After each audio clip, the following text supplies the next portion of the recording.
everyone, and welcome back to another episode of The Ring's Edge. My name is Sarah, and I will be your host. Please excuse the animals that you see. I've got at least two of them in frame somewhere. Just excuse them. Disclaimer, though, I recorded last week's episode, but for some reason it didn't save correctly. Not really sure what happened. My husband tried to fix it, tried to get it to work, and it wasn't working out.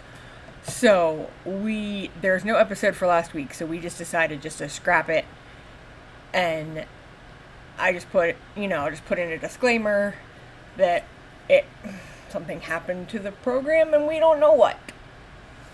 So, this week we are going to be discussing May 15th through May 19th.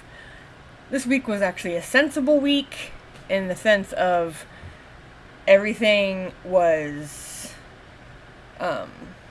pretty much on the days that they're supposed to be. The only hiccup that we had this week was Rampage was earlier than normal on Friday. Rampage took place at 6:30 on Friday instead of the normal 10 p.m. slot. So, those results will be coming before Smackdown. Just the FYI. So, we are discussing Monday Night Raw from the 15th. Sami Zayn and Kevin Owens start out the show. We return to Friday night where Roman Reigns demands an apology from the Usos after their actions. We find out that Reigns and Sikoa will be facing Owens and Zayn at Night of Champions for the Undisputed Tag Team Championships. Zayn tells Reigns that he can't have the tag titles. All from Friday night. Judgment Day interrupts. Comes out. Owens says that he's done talking about the bloodline. Judgment Day says that if Owens and Zayn can get past Reigns and Sikoa, they are the front of the line, and the line forms behind them because they run Raw. Owens asks Zayn if it's okay to put Dominic in the face, which would have been hilarious to see. But Rhea Ripley steps in front of them as Damian Priest and Finn Balor attack Zayn. Judgment Day then attack Zayn and Owens until Zayn comes back into the ring with a chair, causing Judgment Day to scatter and leave the ring. Are we going to see Priest and Balor go after a tag team title shot? Are we going to see Dominic and Priest? Or, Dominic and Balor? Who knows? It would be interesting to see what does happen, though, between these two factions. Just because and my husband asked me this last week when he was watching wrestling with me. He asked me if all of this stuff with the bloodline is going to be done come Night of Champions, and I said, I hope so. Because I'm over it. It's been a year plus. I'm over the whole lot of this happening. I'm just done. So, is it going to be... Excuse the cats. Is it going to be, are the Usos gonna turn on, Reigns and Sikoa? Is Sikoa gonna turn on Reigns? What's gonna happen? Because Reigns is frustrated, as you can tell. Reigns is just PO'd that all this is happening. And we see the cracks in the bloodline forming, but who knows what's going to happen? I have actually not heard any dirt sheets regarding the bloodline, obviously besides them possibly breaking up, but there's no like a definite yes or a definite no. But this has been going on for the better part of the year, and I'm over it already. Your first match of the night was Shinsuke Nakamura versus The Miz. Shinsuke Nakamura won. Now, if you've been watching wrestling for a long time, you'll know that when Shinsuke came to WWE, he was on Smackdown.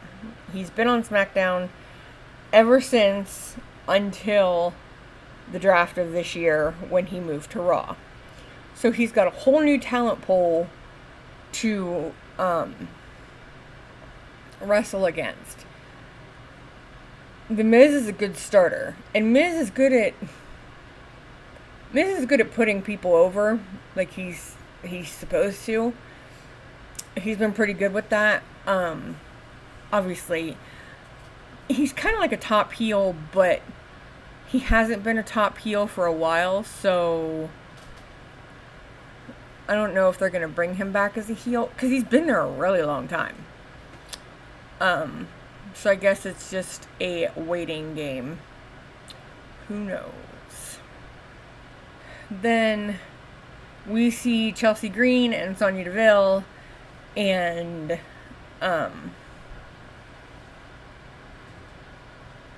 Adam Pearce and, oh my goodness, Raquel Rodriguez are all in the back talking. Pearce says the women's tag team championship has been postponed due to Liv Morgan being injured. There is no, how do I put it? There is no like disclosure if or what her injury is. Is it storyline? Is it actual injury? Not really sure. So we're just kind of waiting. Next up, we see Gunther making his debut on the Raw roster, because as you've been following along, he's been on SmackDown. He's now on Raw. They've switched championships, so SmackDown has the US title, Raw has the Intercontinental title now. So the second match of the night was a battle royal to determine Gunther's next opponent at Night of Champions. And I'm going to go through this really quickly. Your eliminations for this match was Akira Tozawa, Baron Corbin, Dexter Lumis, Mansoor, Massey. That's so dumb. I'm sorry, but it is. Humberto, JD McDonough. He's from NXT. Remember, he got a call-up. Dolph Ziggler, Cedric Alexander, Zion Quinn, Shelton Benjamin, Eric, Chad Gable, Otis, Ivar, Elias, Apollo Crews, Riddick Moss, Johnny Gargano, Matt Riddle, Bronson Reed, and Ricochet. So, your winner and new number one contender for the Intercontinental Championship at Night of Champions is Mustafa Ali. Now, personal opinion, I'm not sure how I'm going to like this match, just because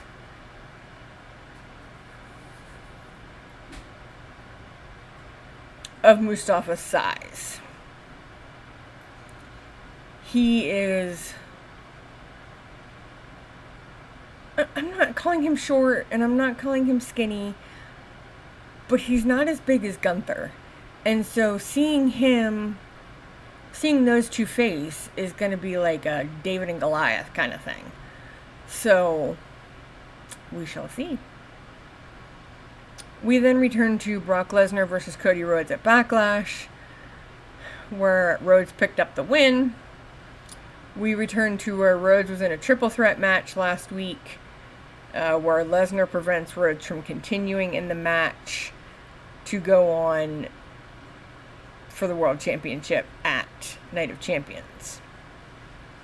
Becky Lynch then makes her way to the ring. She says that sometimes you just need to ask for help, and she did just that with Lita and Trish.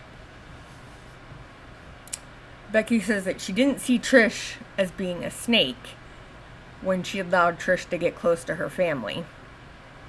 Becky says that if Trish wants it, she can have it. Because Becky is it. So we discussed this before, I believe, that there is talk of those two facing each other at SummerSlam and their storyline concluding at SummerSlam in August. I am not sure if they have a match set up for Night of Champions. They might, but I'm not sure. Because sometimes I'm forgetful and I forgot to write things down. I have a whole list of like the champion of the matches and stuff, but they can throw single matches in there and I just forget that they're there. Sorry, I will do better. Third match of the night was Xavier Woods versus Dominic Mysterio. This was kind of an interesting matchup just because Xavier Woods is part of New Day and Dominic is part of Judgment Day. But Dominic had the assistance and the backup of Judgment Day, whereas Xavier Woods didn't have the backup of New Day. With both Kingston and Big E being out with injury. But it was an interesting pairing nonetheless. Normally I would say this would be like a throwaway match, but it really actually wasn't that bad. Xavier is a good technical flyer, so he has that background in the flying. He has the background in the technicalness, however you want to call it. And he's actually not that bad. I just don't like Dominic, so I'm not saying anything positive about Dominic because I don't like him. But it was an interesting pairing, to say the least. Your fourth match of the night was Indus Sher versus local people. I didn't catch their names. This was a throwaway match, in my opinion. Just because we have recently had all of these NXT call-ups, Indus Sher being one of them.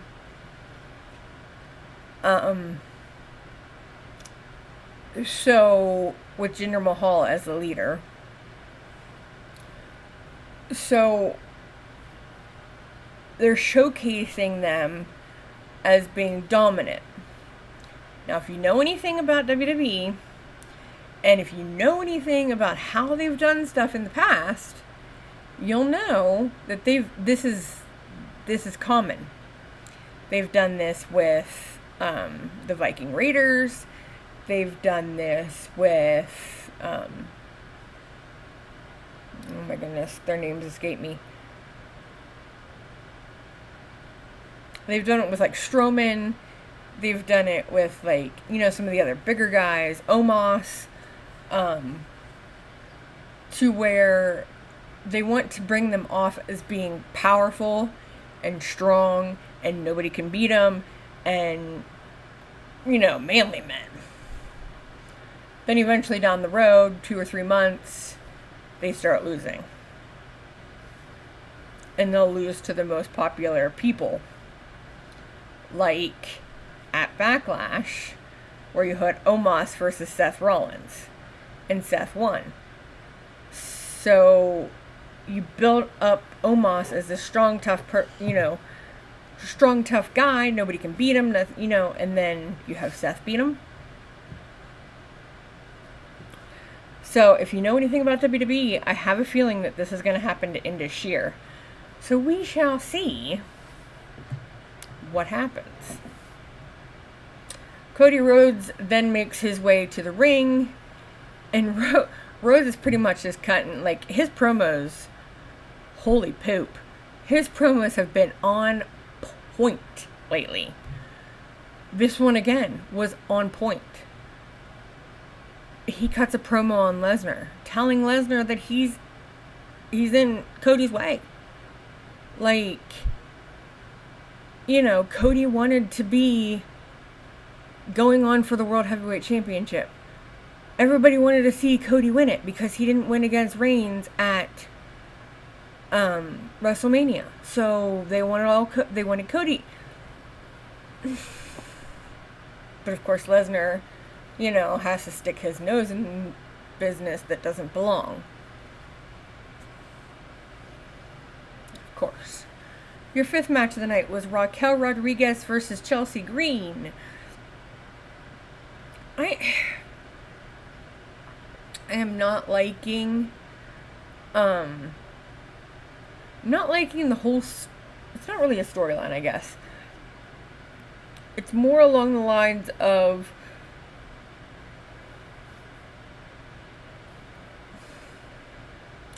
I'm not enjoying the whole Karen persona that Chelsea Green is trying to, like, give off, or that they want her to give off, to be like, oh, well, I'm going to talk to your manager and all that stuff. I'm not liking this persona. Now, I know she's supposed to be a heel. I get it. And that's what they want her to do. I get it, because it's all scripted. But in the same sense, give it up already. But Raquel Rodriguez came out with the win on that one. As Raquel is making her way back up the stage, up the ramp and onto the stage to go to the back, she is attacked by none other than Shayna Baszler and Ronda Rousey. So Ronda and Shayna have made their returns, and they want the tag team championships no matter where, no matter when, no matter how.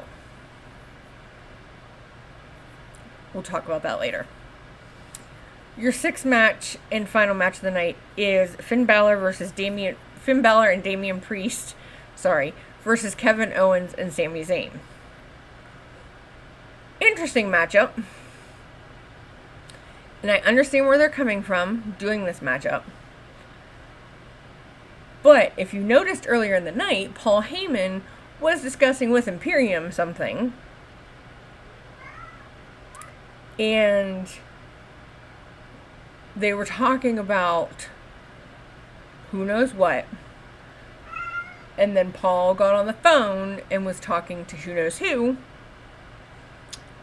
And of course we see during the match that Imperium comes out and helps Judgment Day pick up the win against Owens and Zayn. Like, they're supposed to be fighting champions. But you're not doing good for your champions if you're making them lose every other freaking match. Like, it's not helping them out. But of course it's WWE, so what are you going to do about it? Let's talk Dynamite from the 17th. Of course, Wardlow starts out the show. He calls out Christian Cage. Cage comes out, goes in, gets in Wardlow's face, goes to spit in Wardlow's face, but Wardlow catches Cage before he can. Luchasaurus then attacks Wardlow, and Wardlow continues to be attacked by both Cage and Luchasaurus. Again, I say, you want your top people to look like they're powerful. You want your big men to look like they're powerful, but then you do this, where Christian Cage is not a big guy, but you have Luchasaurus, but even still,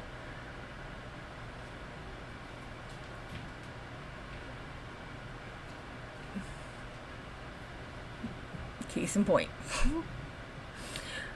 First match of the night was Orange Cassidy and Darby Allin versus Lee Moriarty and Big Bill.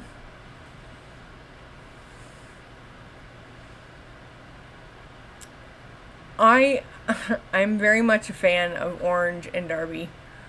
So seeing them team together was pretty cool. And seeing them go against two people who are just like, Lee Moriarty and Big Bill.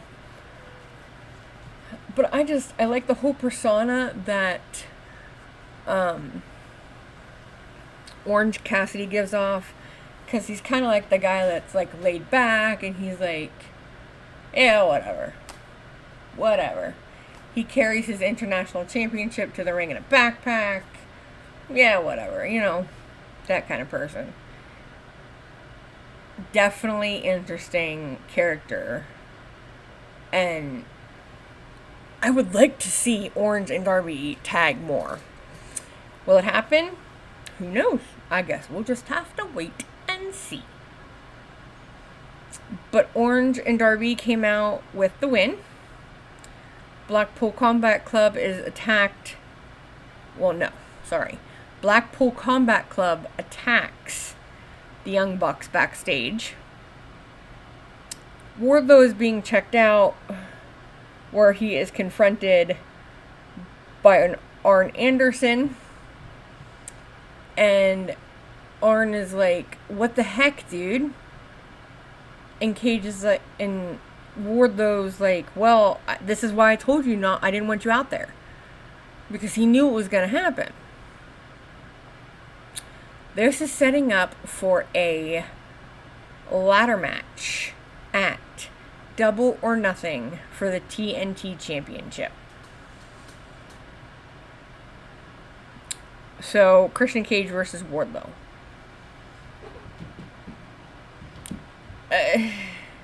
Make it make sense. Your second match of the night was Sammy Guevara versus Exodus Prime. This again was pretty much a throwaway match. Pretty much just a match to get wins for Sammy, with the whole 4 Pillars match coming up at Double or Nothing. So Sammy Guevara picks up the win on that one. FTR then attack Triple J, Satnam Singh, and Sanjay Dutt. As FTR get ready to go and deliver their finisher to Jeff Jarrett, Karen Jarrett comes in from behind, delivers a low blow to, I believe it was Cash.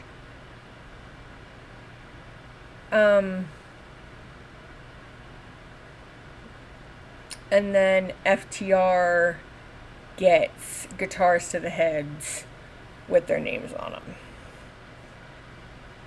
This will be an interesting matchup come Double or Nothing. We already know that FTR is staying in AEW for another 4 years, and then possibly after that hanging it up and retiring from in-ring competition. So I personally don't think that they should be dropping the titles. But that's just me, because I like FTR, so I guess it's just a wait and see. Everything is waiting and seeing, apparently. Your third match of the night was Ruby Soho and Toni Storm versus Dr. Britt Baker, DMD, and Hikaru Shida. Can't talk today. This was actually supposed to be a trios match, but Jamie Hayter is currently injured, so she was pulled from the match, and so Saraya did not wrestle. So they made this just a tag team match with Ruby and Toni Storm coming out on top. Starting June 17th, so literally next month, we are going to be having a new show called AEW Saturday Night Collision. Now, we've all been predicting this, and you've seen the dirt sheets, but now it's become official. It was also supposed to be announced that CM Punk was going to be the main star on Collision. But there's been some developments that AEW has now hired back Ace Steel from when they had all those problems back in the fall, and Punk is now like not wanting to work with Ace, which, I mean, okay, but are you going to let a little tiff get between you and wanting to wrestle, or are you actually gonna, like, you know, go and wrestle? And I'm not trying to be a butthead, but I don't like Punk just because he's like an arrogant prick. And I'm just over his, like, he thinks that everybody owes him something, and they don't. That's just my opinion. Fourth match of the night is a Falls Count Anywhere match. JAS and Adam Cole are banned from ringside. Roderick Strong versus Chris Jericho. These two were all over the arena. In the backstage, on the concourse, everywhere. They even made it to the outside. When they stepped outside the doors, that's when Adam Cole attacked. Now, if you know the restrictions of the restraining order, Cole is not allowed to be inside the arena as long as Jericho is there.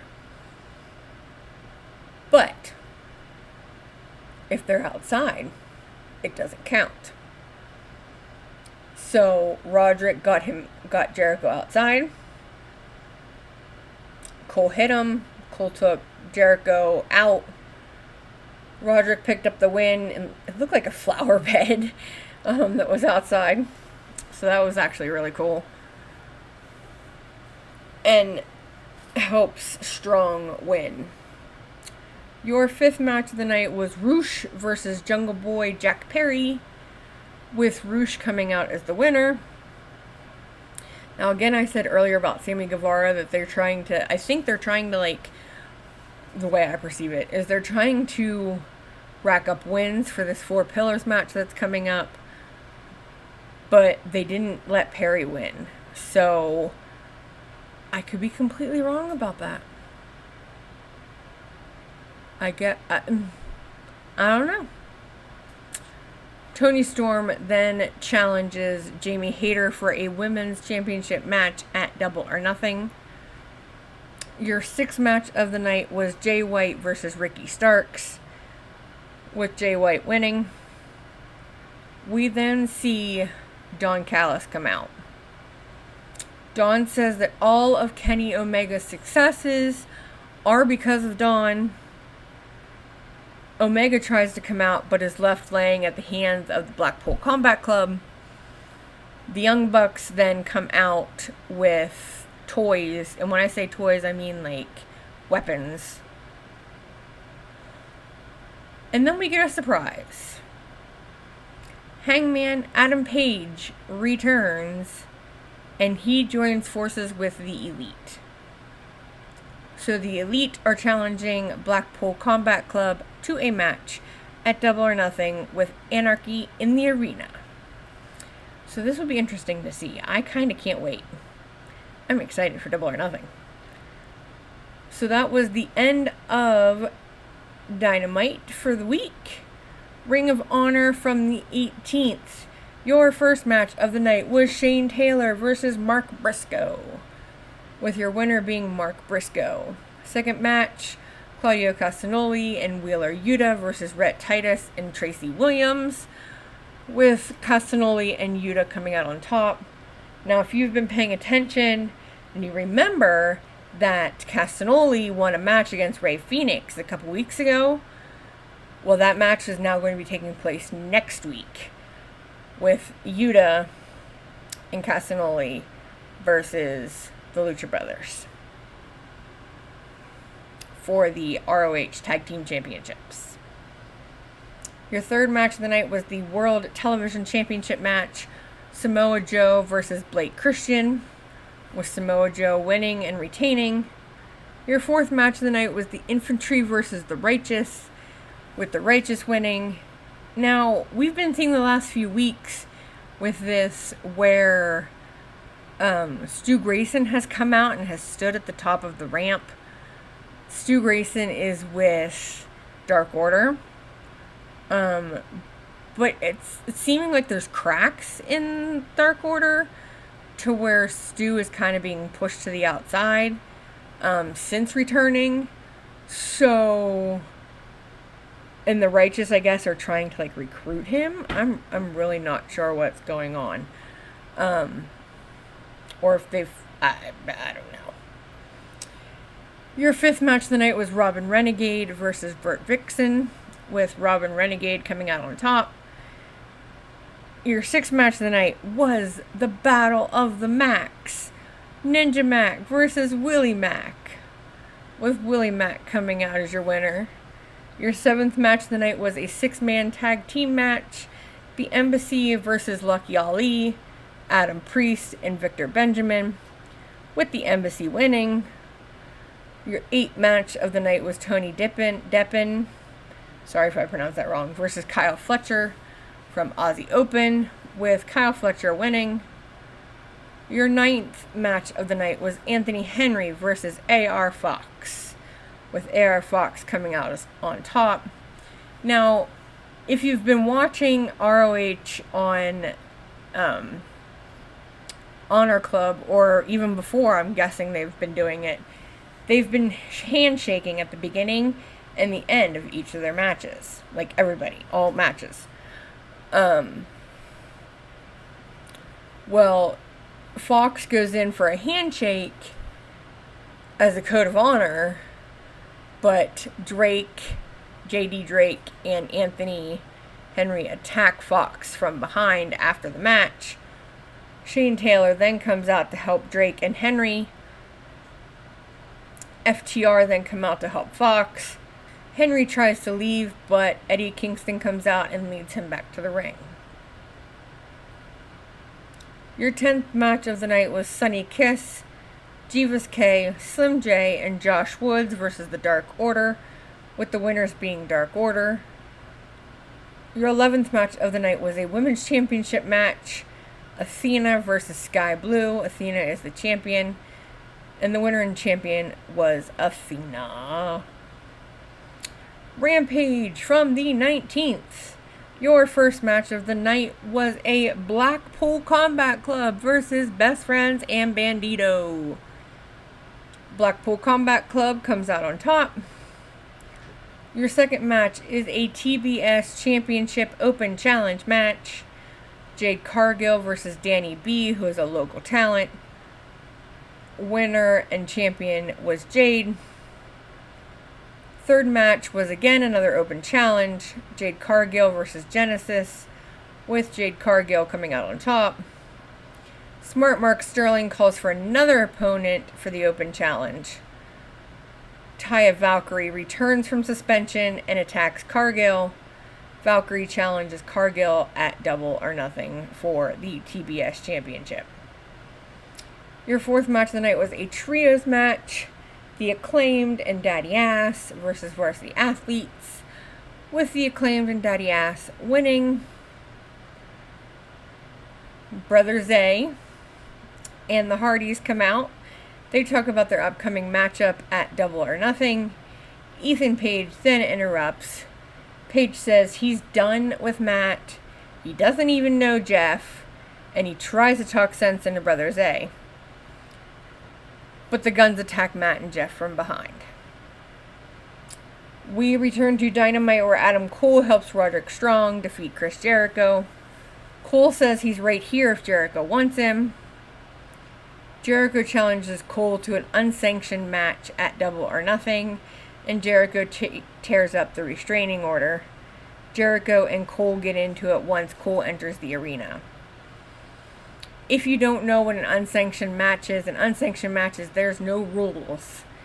And if anything happens, if you get injured or anything, it is not the responsibility of the promoter. So AEW will take no responsibility if either of these competitors get hurt, because they went into it knowing what can happen. Your fifth match of the night was Bishop Khan versus Dustin Rhodes, with your winner being Dustin Rhodes. The Embassy then attack Rhodes after the match is over. Keith Lee comes out to help Rhodes. Lee takes out the Embassy. Lee then gets in the ring with Swerve Strickland, and the Mogul affiliates attack Lee. I'm pretty sure we're building up to a Keith Lee versus Swerve Strickland match at some point, but who knows. Friday Night Smackdown. Of course, the Bloodline start out the show. We return to last week, where Reigns says that the Usos are the problem and demand an apology from them. We find out that Sami Zayn and Kevin Owens are facing Roman Reigns and Solo Sikoa at Night of Champions for the Undisputed Tag Team Championships. Zayn and Owens then interrupt. Reigns wants Zayn and Owens to acknowledge him and then drop the titles and leave. Reigns says that the only regret that he has in his entire career was wasting his time with Zayn. Zayn says that Reigns and Sikoa aren't as good as them or the Usos. Zayn and Owens are attacked by the Usos, and then Reigns yells at the Usos in the back. So this is what I was telling you about earlier from Monday Night Raw, where Reigns is getting frustrated with the Usos. And as Reigns was leaving the ring on Friday, he shoulder bumped Sikoa. So is he also going to have problems with Sikoa? Should be interesting to see. I mean, the Bloodline's imploding after all. Your first match of the night was the Brawling Brutes versus Pretty Deadly. Now, I personally have never seen Pretty Deadly wrestle before because they've been in NXT. And as you know, I don't watch NXT. But they're a rather interesting duo. And this is their debut match, so of course they won, because it's their debut. We then return to last week, where Asuka attacked Bianca Belair during her celebration and delivered mist. We then find out that the mist actually had some chili powder in it, so that's why it was causing so much pain to Bianca. The second match of the night was Asuka versus Selena Vega, with Asuka coming out on top via submission. We have the Grayson Waller effect with special guest AJ Styles. Styles says that the title means more to him than the air he breathes. When he first heard about the title coming back, that he was coming back, he wanted to go after the championship title when it was introduced, because he knew he could win it. So he wanted to show that he could do it. Ignore the cat tail that you just saw. The third match of the night was the Street Profits versus Rick Boogs and LA Knight. This was a new pairing, and it has been rumored now for a couple of weeks. But the Street Profits win. But then LA Knight proceeds to attack Boogs after the match. So that tag team imploded. Your fourth match of the night was Alba Fire and Isla Dawn versus No Names. Again, with similar to the Indus Sheer on Raw, trying to make them look tough, and then they'll eventually lose, and you know how it goes. So Alba Fire and Isla Dawn came out with the win. We then find out that Raquel Rodriguez is forced to relinquish the Women's Tag Team Championships due to Liv Morgan's injury, and we will have a fatal four-way to determine new champions in 2 weeks. Austin Theory is in the ring. He talks about Sheamus and Bobby Lashley and how he doesn't understand why Sheamus attacked him last week. He understood why Bobby did, but he didn't understand why Sheamus did. Sheamus then comes out.